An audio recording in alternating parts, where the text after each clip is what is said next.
We are so honored to have you join us for this episode of Beyond the Loss. I'm Aditi Leverage, and I am a bereaved parent to two and parent to one living child. I'm a specialized pregnancy and infant loss coach, mindfulness meditation teacher, and founder of the registered charity, the Pregnancy and Infant Loss Support Center.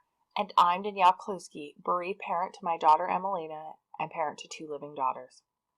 Co-founder and director of operations of the Pregnancy and Infant Loss Support Center. On this show, we share real stories about parenting and healing through pregnancy and infant loss. We allow space for the often silenced truths around loss to be heard. We offer an affirmative space for all people impacted by loss to share their stories, their triumphs, and their healing. Please keep in mind that the stories shared are personal stories and are not to be used in replacement of professional advice. Should you need additional support, please visit our website in the show notes that are linked. We are so excited to have you join us for today's episode. Let's start talking.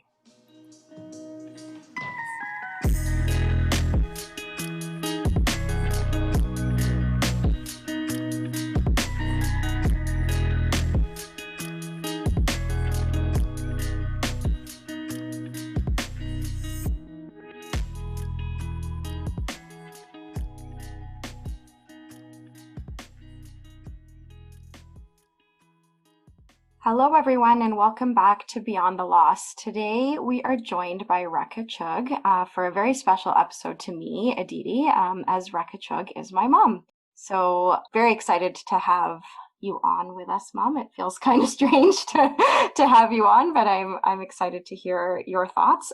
So Rekha Chugh is Aditi's mom and immigrated to Canada about 40 years ago. She has two living children and two angel babies. In her spare time, she likes gardening, cooking, reading, and painting. We're so happy to have you with us today, Mom. I'm happy to be here. Hello, everybody. Hello. Thank you for joining us. I'm really excited to chat with you today, Rekha. I figure to get started today, we can chat a little bit about what it was like to watch your child, Aditi, as she walked the journey of loss. Well, to tell you the truth, she's had two losses. And the first one was an ectopic pregnancy. And that was really, really hard because it was during Christmas season. And the doctors were not, the hospitals were working on a skeleton staff. And the doctors were not very present. And watching Aditi go through something like that, and I knew that if something wasn't going to happen soon, I was going to lose her. And I've never, ever seen anybody in such pain as I've seen Aditi go through that. And I don't wish this on any mother to see her child go through this. Fortunately, I had a nephew here who works for the radiology department in one of the hospitals in Calgary.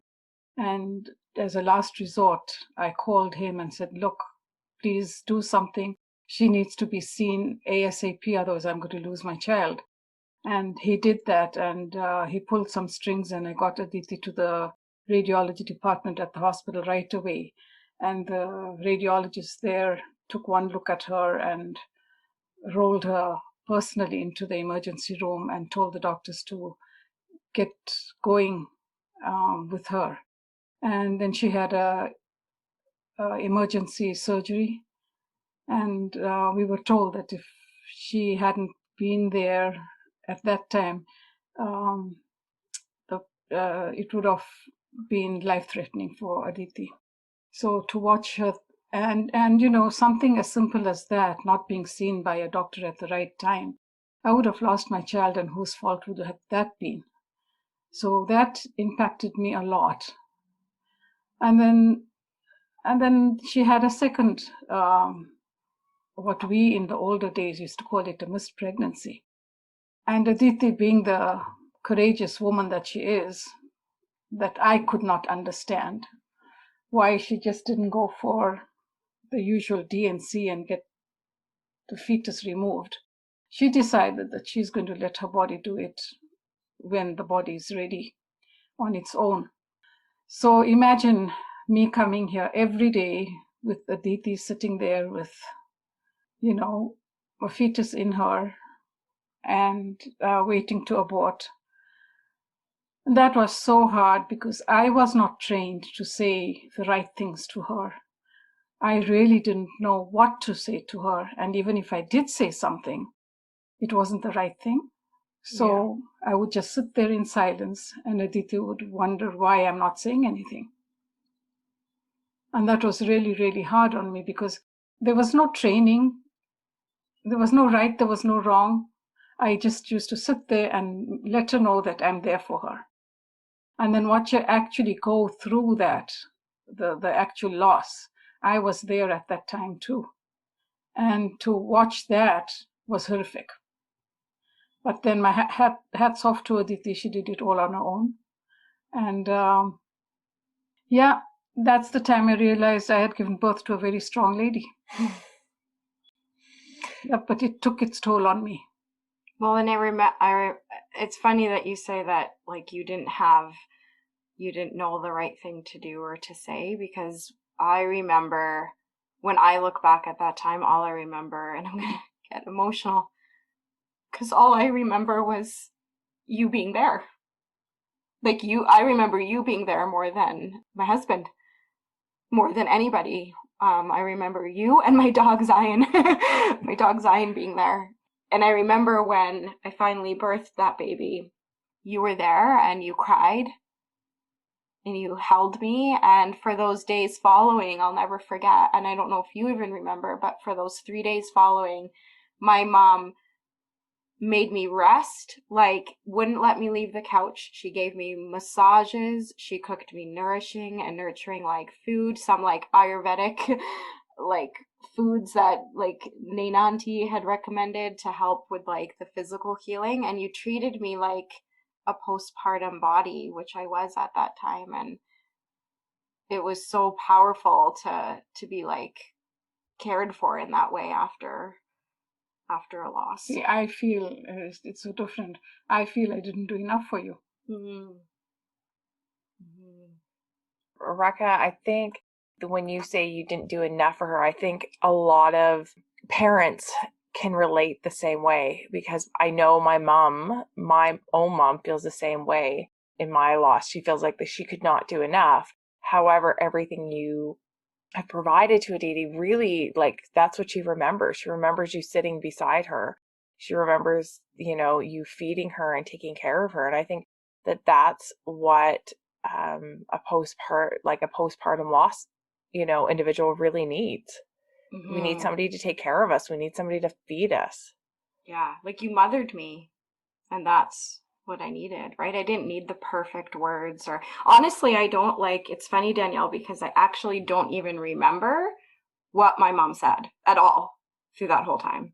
I just remember that she was there. Like even for when you spoke about mom, my first loss with the ectopic pregnancy. So for the night before, my uncle got me in to that radiologist and basically saved my life.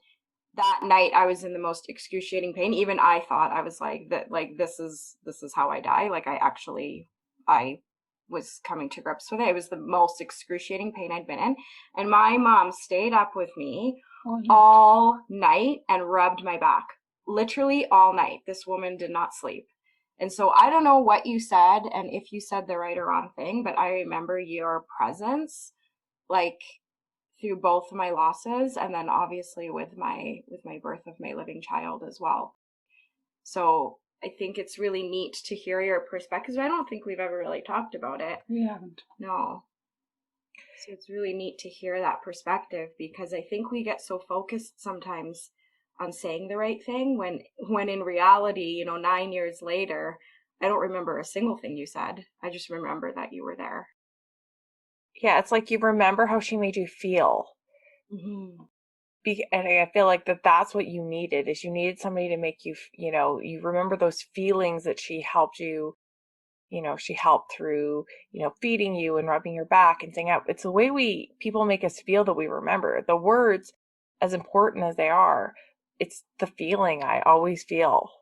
Yeah, I agree. I so agree with that. And my mom has been like my mom is such a nurturing, caring person. Like, she has 2 living children, but like she's mothered countless children. She used to run a day home, and she's just like that mother person in like so many people's lives. And so it just comes naturally to you. Mm-hmm. And so I feel like probably you didn't realize how impactful that was because you were just being like you. Yeah, and what it made me realize is what I had lost. During my losses, I had nobody around me to take care of me. When you say losses, what do you mean?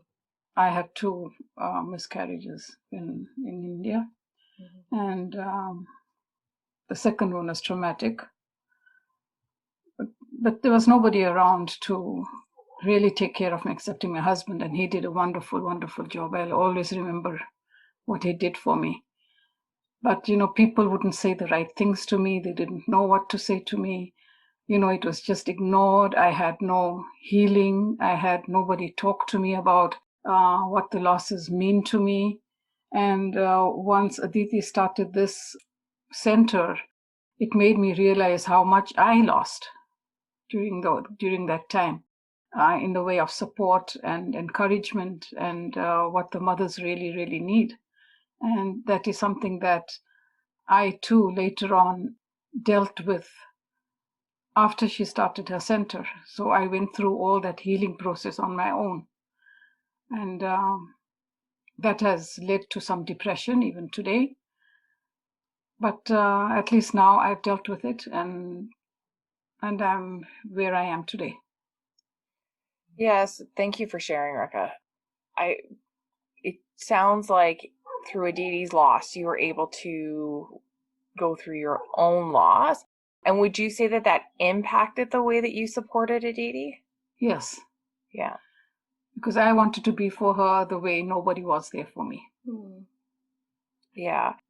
I think what what you shared, I think is something that I myself have experienced. Is I had a delay in dealing with my own losses. And then through the center, I've really had to deal with my losses, as well as really understanding that our own mental health sometimes is, like, because there was such a delay in dealing with the loss, sometimes our own mental health is, a little bit more fragile, because that trauma you've held it for a lot longer than I have, but I held that trauma for a good 7 years without dealing with it. So the impacts even now I see. So I can't imagine that length of time that you've had, because you shared that this was in India. So it was over 40 years that you've experienced this trauma and really didn't have the support to deal with it. Would you say that would be Yes, right? that's the truth, yes. And yet I have spoken to women of my ethnicity here in Calgary and have tried to discuss their losses, and they just ignore it. They say, oh, it's happened, I'm not even going to talk about it. Mm-hmm. They don't want to talk about it. Mm-hmm. And where I feel it's acknowledge that, acknowledge what has happened to you, acknowledge the children you've lost. But these women just ignore it and just, sweep it under the rug, and that's it. It's done with. Don't ever mention it again. That's that sort of attitude. I think that's like a lot of like older generation, and like you said, and especially East Indian and or other cultures, it's like very, very stigmatized too, because I think especially like in Indian culture, right, Mom, it's very like your job as a woman or a wife or a partner in a heterosexual relationship is to have babies. Yes. So when you like, how did that impact, like that cultural belief, how did that impact you when you were in India and you had lots? Of course you had Dad, who's like thankfully not your typical like and you see, mindset. But I didn't grow up in a typical East Indian family as such. I come from Zimbabwe, and my parents had a very different outlook, and we didn't think that way. But I know my mother used to think that way, because she had 5 children. And she said, if I had it my way, I would have had more children. And one day I asked my mom, I said, why? She said, because I see a bit of your dad in each one of you. And she said, for me, it was just normal to keep on having children. And yet I wouldn't think that way. And when it was my turn, I told her that I don't want more than 2 children. And she understood, because she grew up, she brought up her children with nannies and servants. And here we are all on our own, and we're bringing up our own kids and with no help. And it becomes very hard. Yeah, for sure. So you had the losses. So you had 2 losses between me and my sister. Yes. And then you came to Canada. You had me, you supported me through my own losses. Now, in hindsight, looking back and realizing that you didn't have the support or even like processed the impact that those 2 losses had on you, can you see like in parenting me and my sister, maybe how that showed up in how you parented? Like how do you understand what I'm trying to say? I became a little more overprotective, actually. I think that happens to each one of us who's had a loss, because this is the child that's God's given you, and you don't want anything to happen to them, right? And you become insecure in your parenting methods. So that's what I found. Yeah, and it's funny because I feel like because my sister, for people who are listening, my sister is 6 years older than me. And so when we immigrated to Canada, I was a baby, but my sister was 6. And so she remembers, and she knows more of that journey than I do. But if she looks back, I bet you that she would think that overprotectiveness was because you're immigrants. And there's a part of that, I think that's true, right? There's a different experience of an immigrant family. But I think that overprotectiveness, because I see it in myself, I'm fiercely overprotective of my living child. And I do think that is a result of loss, like you said. Yeah, because that fear is there in you, right? And what is the fear? Of losing your child. Yeah, I feel like you have already experienced the loss of a child, and so through miscarriage or through myself through stillbirth, that when we're parenting our living children, we already know what that is like. We've already lived through and are living through that experience. So I totally see my parenting style totally changed after the loss of our daughter Emelina, and Kat was 7. My parenting style was a complete 180 of what it was prior, and even the way we parent our youngest is different than I would have parented her sister. So it's very interesting how we become very overprotective, and I really feel that that's because we've already experienced loss. We know what that grief cycle looks like, and I know I personally don't want to ever go through it again. Exactly. Yeah, we become very protective because we know the pain. Like we intimately know that pain.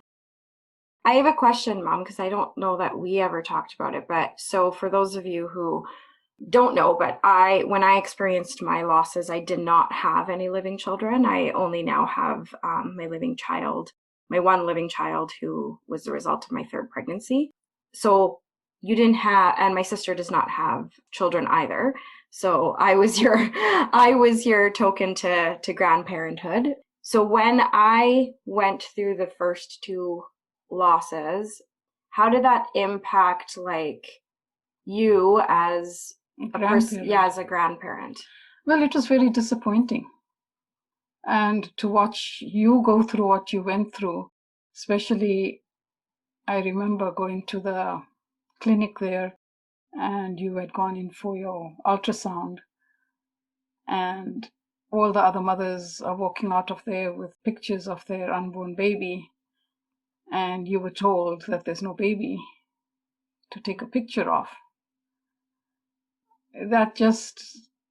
I remember the ride back home from that particular clinic and how it made me feel. It was heartbreaking, absolutely heartbreaking. But you I don't know where you got your strength from. And even after that loss, you said, "Oh, I'm going to try again." And I just looked at you. And I said, "What is she talking about? I would have waited." And like in the olden days, they said not to have another child at least a year after your loss. And there you and Larry went ahead, and within 3 months, you were pregnant again with your living child. And I could not see where and how you got your strength from. Well, from you. I got it from you, Mom. That's a great question. And even thought that you brought up, Rekha, because I'll be honest, when I experienced my loss, I waited almost 18 months to get pregnant again because I was so afraid of another loss. And I had to just like ready myself. My story's a little bit different with having a stillbirth, but I had to ready myself.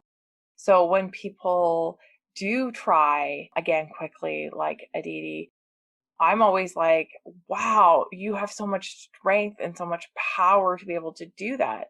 However, Aditi, looking back, do you think it was strength or do you think it was something else that was kind of moving you to try again?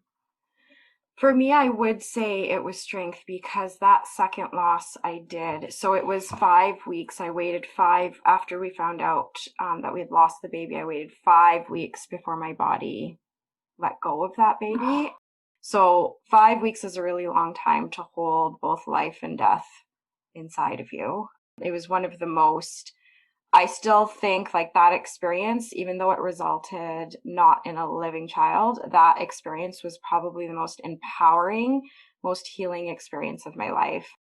Those 5 weeks, I did not go back to work. I did not act like everything was okay. I like sat in it and I healed in it and I meditated on it and I did so much like internal work to the point where then my body was able to let go of that pregnancy finally, because I know it was holding on because my heart was not ready. Finally, my heart caught up and then I was able to birth that baby. And it was the only like natural, like vaginal birth that I have experienced because my living child was a C-section and my ectopic obviously was a surgery. So it actually, even though again, it resulted in a loss, it had me feeling very more empowered in my body. So yeah, like I remember that night after, like I sent a note to my family and just it was so much gratitude that I was feeling post birth of that second pregnancy because I just felt like it was so healing for me. And so I went into trying again, not out of a place of desperation, but out of a like honest to goodness, empowered strength place. I'm glad, Rekha and Aditi, that you were able to share that because that was really, what you just said, Aditi, was really impactful to me. And I'm sure our listeners are really going to understand that because I know that myself, I was induced. My daughter had been passed for a few days by the time I'd given birth. And you said a lot there about the meditation and the empowerment and really having your heart catch up with your body. It's a very interesting place that you were able to kind of put yourself in that delivery. Yeah, it was still, like I said, it was still one of the most like spiritually aligned places I've ever found myself in my life, actually, which is a weird thing to say when it's a loss, but yeah, I really fully leaned into it in a way that I still don't think I've allowed myself to lean into many of the challenges I faced since then.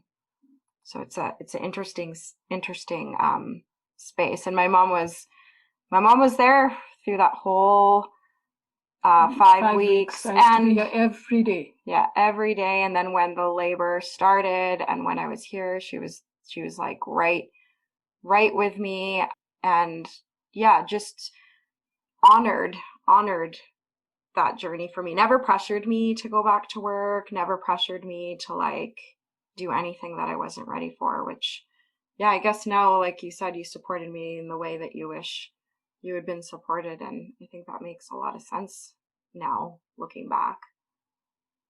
When you when I had the second loss, was there a point in which you kind of thought, well, maybe we will not be grandparents? That thought did cross my mind, yes.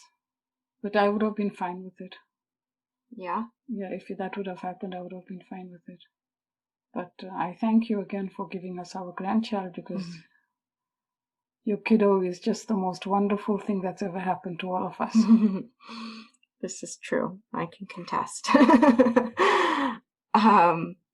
Yeah, it's an interesting journey that we find ourselves on. Do you find that the losses, supporting me through the losses, has it changed? Do you think it changed our relationship in any way? In the beginning, I was a little skeptical of where our relationship would go.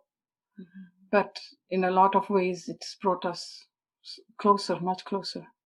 And also being there for the actual birth of your living child is something that I was not really 100% ready for. All the pain and oh my goodness, I think a mom should not be allowed to be there. Yeah, but it was worth it, and I'm glad I was there, and I'm glad that you will always remember that I was there. Yeah, and I remember, so I had a doula for my birth of my living child, and the hospitals kept going back and forth right until like the final hour of whether I could have two support or three support people with me in the birth. And I kept saying, like, I would rather have my mom than my doula, because for me it was like having you there for the birth of my living child was like a full circle moment. Like, you had supported me so fully in my losses that I really, really wanted to share like a live birth like with you. And I know it was it was more intense. Well, plus my labor and delivery were a lot more traumatic and intense than any of us expected. But having you there was like, again, it was just, again, when I think back of that, my living child's birth, I don't think of anything other than the fact that you were there. Well, I'm honored to hear you say that.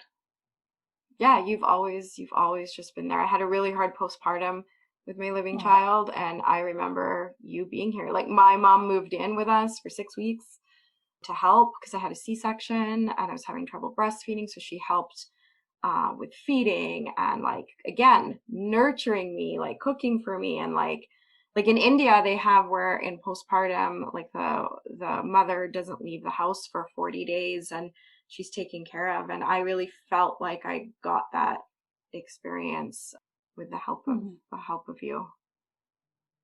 Because the woman's body doesn't heal that fast. You just can't just get up and go. I know animals do that, but they're built differently. Yeah, I'll be honest, I just got up and went. I mean, with all of my pregnancies, I never gave myself the time or the space to rest. When I had my oldest, I was 25. I was young. I just like got up and went shopping the next day.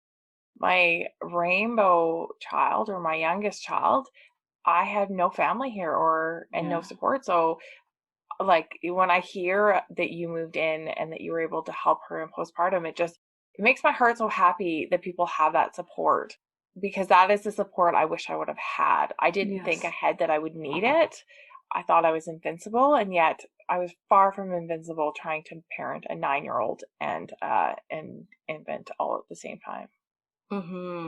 Yeah, and I had so much like postpartum anxiety that, like, I don't know what I would have done if I didn't have that family support. So I feel very blessed that, like, that's the thing. Like, my family, we're so close. We're just so close, and they've been like a pillar of strength for me for my whole life. And through loss and birth, like, that didn't change. And I would agree, Mom. Like, I feel like our relationship did get closer.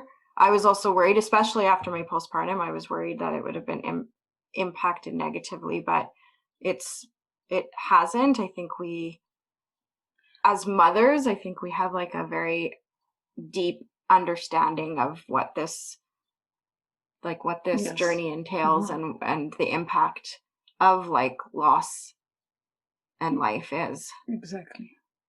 So I feel like we have gotten closer, and to see like the relationship you have with my child is super special because you were so involved from day one. Oh yeah, I used to get up for the 5 o'clock feeds. Mm-hmm. Oh yeah, I wouldn't trade anything for that. Yeah. Tried to spend as much time as I could. Mm-hmm. Definitely. Is there any other questions, Danyelle, that we have for my mama? No, I just think our last question that we Okay. ask all of our guests on our show. We always ask every one of our guests that, knowing what you do know now, what would you tell yourself then? Like when you were either going through your own loss or supporting me through loss as a grandparent now, what would you have told yourself then? Ask for help. Mm. You know, don't try to be the hero. Don't try to be Superwoman. You know, it's not going to get you anywhere. Ask for help, and I wish, as I said, I wish I had that help, because nobody helped me. There was nobody there, and I didn't get the emotional support as well as the physical support I needed. Your dad was the only one. Mm-hmm. God bless him. Mm-hmm. He's a good one, that one. He is. Yeah. Well, thanks. I think that's at the basis of all of this, no matter what you're struggling with, no matter if you're a grandparent, a birthing person, a support person, I think that's true for everyone. Get help. We're not meant to carry this on our own. And I think that's why it's so important that we do this work now, because hopefully we can provide that space for everyone, including those who have gone through loss years ago, to start giving themselves permission to speak about it and to do something with it. So even something simple like asking somebody to cook you some meals, keep it in the freezer. mm-hmm. You know, it's a big help, because when you're going through this, the last thing from your mind is feeding your family. Yeah, or it should be. Yeah, and they need to be fed. So if somebody's offering to feed you, don't turn it down. Say yes, I'd love that. Yeah. You know. Yeah. Again, we're not meant to do this alone. So thank you, Mom, for sharing and for being here.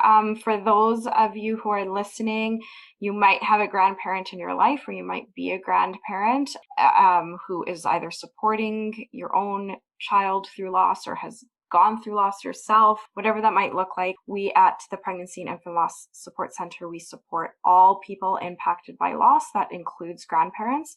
And so we actually do have a peer mentorship program where you can connect to other grandparents one-on-one to support you through the journey if you have experienced or impacted by loss.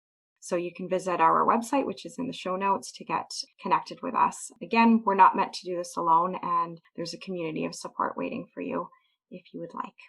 So thank you, Mom, and thank you, Danyelle. We'll see you next time on Beyond the Loss. Bye. Bye.